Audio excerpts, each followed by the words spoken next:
Diary of Farloom, the first hour. My first hour with Silksong is definitely familiar. It's everything I remember from Hollow Knight. A large, unexpected world filled with chummy pals and less chummy enemies. My silent knight is replaced with Hornet, who is a voice in this world. She's been kidnapped by a mysterious tribe of bugs and now must ascend to a place called the Citadel to discover more behind her abduction to this strange new land. Despite watching a 2-hour lore video in the first game, I'm still pretty lost on what's going on. But like any good dark fantasy game of the genre, I know that I'm in a dying land that needs saving by the absolute destruction of its old gods. And that's enough for me. In the original Hollow Knight, everything was covered in a shroud of darkness. A sad piano lamented the barren land you stepped in. Everything was dead or dying, lost to madness or other horrid disease. But in Silksong, this place isn't in such a dire state. Instead of waking up somewhere dark and cold, you're in a forest that is vivid and lush with green plants. There's more life here, and it's accompanied by a more uplifting score. All is not lost in Farloom. As of now, movement and combat feel the same, but she does have a new dive attack that causes damage while allowing you to bounce back in the air. You can easily juggle between multiple enemies after each dive. I travel a bit before encountering the game's first boss, a large bloated fly that rams you in the surrounding area to drop debris. It gets you accustomed to this new dive mechanic. I make quick work of it, but the ordeal is a bit too much for Hornet, who passes out. I'm then awoken by this cute elderly bug who, after exchanging some words with Hornet, grants me my first official objective of climbing up to the Citadel.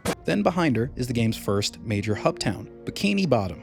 Bone Bottom. I meet a lot of interesting friends along the way, almost all of them singing, really putting the song in Silksong. One sings to try to open a gate, another who sells me maps sings a warrior's hymn whenever I leave. Everyone has their own little tune here. I spent about 10 minutes trying to kill this flying bug that has this thing called a mossberry in its clutches. It's pretty high up and floats just below me, and with each hit, I come crashing back down to the main area and have to take an elevator ride back up. I'm sure I was actually supposed to get this later when I acquired another ability or something, but I'm hard-headed, a trait that I think is pretty essential when it comes to games like Hollow Knight, so better to start now. Playing Silksong doesn't feel like a new experience, rather slipping back into a comfy pair of slippers that I haven't worn in a while, and that's exactly what I wanted. I can't wait to see what else Farloom has in store for me. More coming soon.